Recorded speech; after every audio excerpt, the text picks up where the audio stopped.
Alors bonjour et bienvenue dans Bruno à la maison, ou plutôt Bruno au bureau, parce que je suis dans mon bureau. Aujourd'hui, je vais vous parler de Orichalk. Orichalk, un jeu commis avec mon compère Johan Goupy et publié par Catch-Up Games.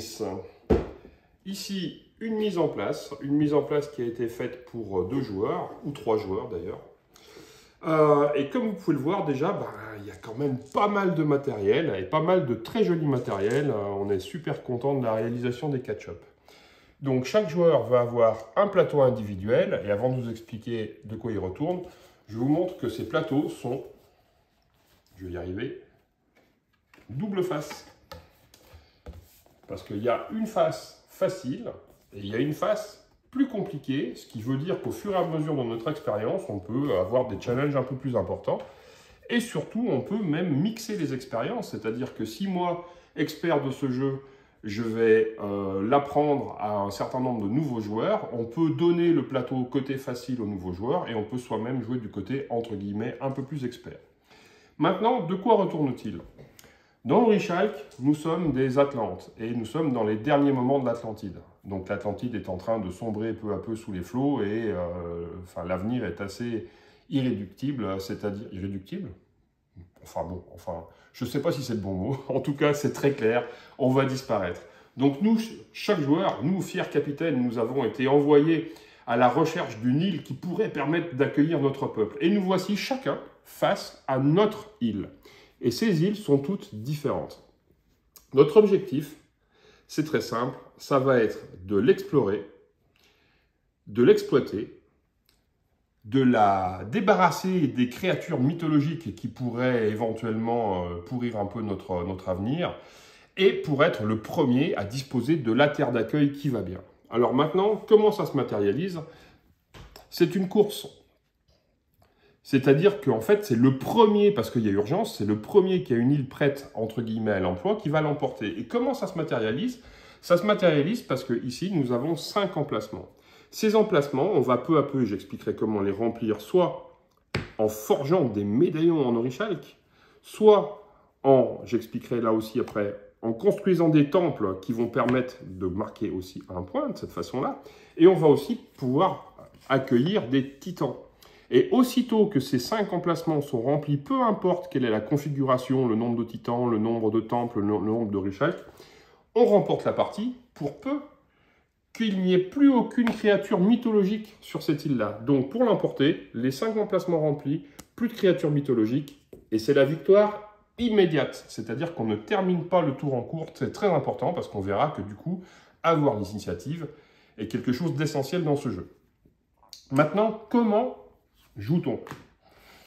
Eh bien, en fait, à son tour, le joueur va devoir, premièrement, récupérer une des cartes qui sont ici. D'ailleurs, dans ma mise en place, j'ai oublié de mettre un petit jeton ici. Et comme c'est un volcan, ça tombe bien. À chaque fois qu'il y a un volcan, on va mettre une créature dessus. Donc, le joueur choisit une je vais y arriver, une des cartes qui sont ici. Les 2 premières sont gratuites. Les 2 suivantes coûtent un soldat. Et les 2 suivantes, si on était à 4 joueurs, là on est à 2 joueurs, coûtent 2 soldats.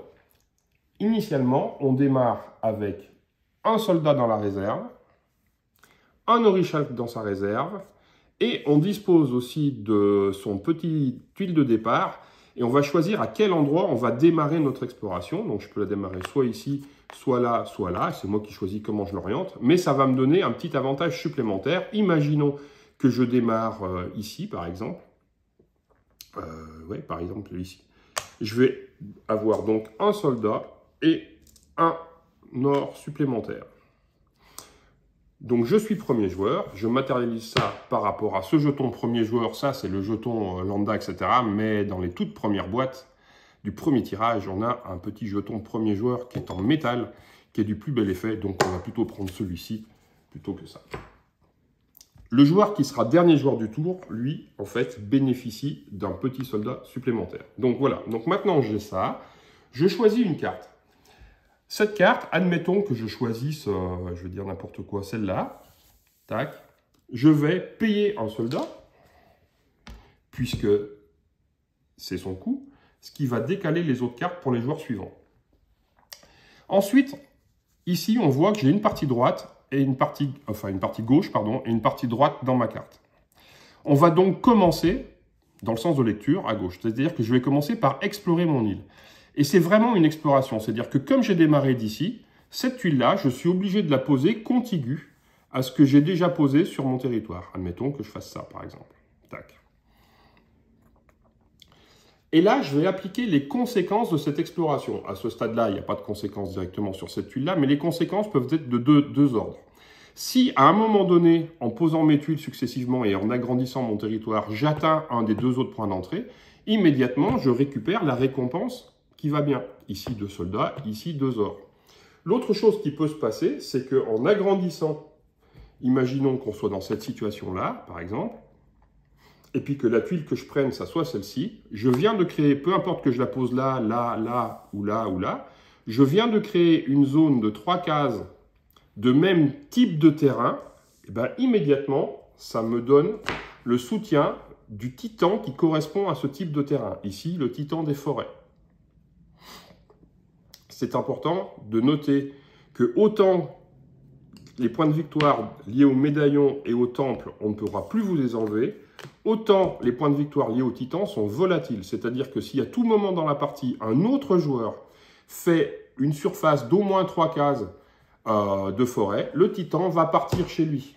Donc on va pouvoir se piquer des points de victoire par moment, etc. Donc il va falloir être vigilant sur la façon dont on s'organise. Donc je résume, j'agrandis ma surface explorée, j'applique les conséquences qui sont soit récupérer de nouvelles ressources quand j'atteins les bons points, soit récupérer des titans. Ensuite, je vais faire l'action qui est indiquée ici.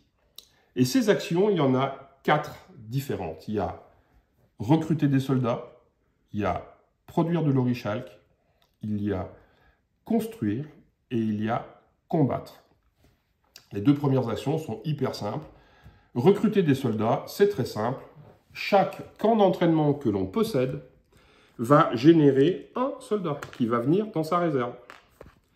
Et en fait, on verra que des camps d'entraînement, on pourra potentiellement en construire d'autres pendant la partie. Donc si j'ai 3 camps d'entraînement, action recruter, hop, 3 soldats. De la même façon, l'action produire de l'orichalque, enfin miner donc, c'est exactement pareil. Chaque mine que l'on possède, et au départ on démarre tous avec une mine, va générer un orichalque. Et ça, c'est bien cool. Et de la même façon, on va pouvoir, pendant la partie, récupérer de nouvelles mines, etc., etc. Donc là, on peut mettre en place des unités de production. La troisième action, qui est un tout petit peu plus technique, c'est construire. Quand on a l'action construire, on se réfère à ce mini plateau qui est ici, qui nous indique que quand on construit, on peut faire un type de construction parmi 3. On peut soit construire un petit bâtiment, soit construire un temple, soit forger un médaillon en orichalque. Si ce n'est que dans les 3 cas, il y a des prérequis. Si je veux forger un médaillon, c'est super cool parce que ça me fait un point de victoire, mais ça me coûte 5 orichalques. C'est-à-dire que pour faire ce médaillon, il faut non seulement que j'ai l'action construire, mais il faut en plus que je sois capable de dépenser 5 orichalques. Par contre, c'est un point incontournable. Construire un temple. Pour construire un temple, en fait, on va reprendre cet exemple ici, il faut disposer, et c'est indiqué ici, de 4 terrains différents, posés en quinconce, sur lesquels on va pouvoir sur lesquels on va pouvoir poser le temple. Sachant que les volcans, et c'est indiqué ici aussi, les volcans sont des jokers qui remplacent ce qu'on veut. Donc ici, dans cette situation-là, en admettant que je me sois déjà débarrassé des créatures, j'ai bien 1, 2, 3, 4 terrains différents, sachant que celui-là, je peux considérer que c'est un lac. Pour ça, celui-là, je pourrais considérer que c'est une montagne. Et du coup, je viens poser mon temple dessus. Et ça me donne immédiatement un point de victoire temple. Voilà.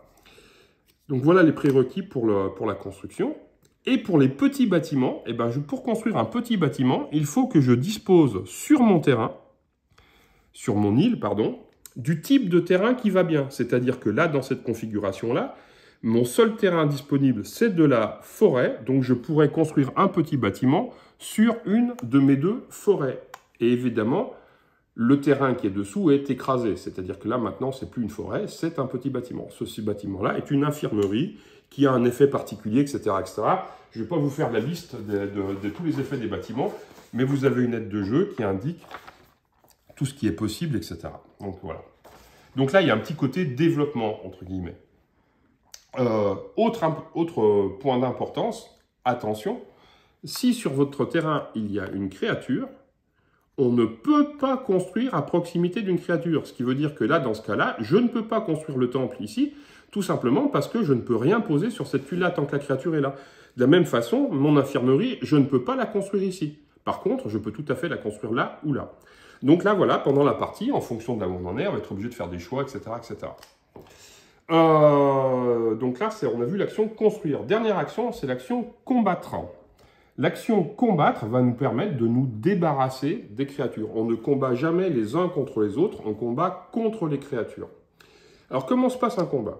Quand vous obtenez l'action combattre, d'emblée, ça vous donne un dé de combat. Mais, pour battre la créature, vous avez le droit d'envoyer des troupes au combat. Vous allez pouvoir en envoyer une, deux ou trois, enfin évidemment, à condition d'en disposer en réserve. Et chaque troupe que vous allez envoyer va vous donner un dé supplémentaire. Exemple, j'envoie ma troupe ici. Je vais donc lancer 2 dés. Pour battre cette créature, il faut que je fasse au moins sa valeur. Là, je fais 3 et 2, 5. Elle valait 4.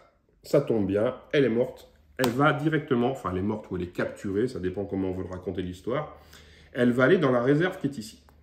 Et du coup, on va gagner la récompense. Ici, dans ce cas-là, un Orishak. Et ça, c'est cool. Donc, le soldat que j'avais utilisé pour le combat, lui, il retourne dans la réserve, il part se reposer. Il faut comprendre que quand on fait des combats, on peut, avec une seule action combat, enchaîner plusieurs combats si on a plusieurs créatures, tant que l'on gagne. J'ai gagné mon premier combat, je peux en faire un deuxième. J'ai gagné mon deuxième combat, je peux en faire un troisième, etc. etc. Et toutes les troupes qu'on a investies dans ce combat-là, en fait, dans chaque combat, disparaissent petit à petit. Qu'est-ce qui se passe si je perds? Imaginons que là, j'étais en train d'attaquer cette méga grosse créature qui est ici. C'est la plus méchante, c'est-à-dire qu'elle a une force de 12, et j'ai attaqué qu'avec 2 dés.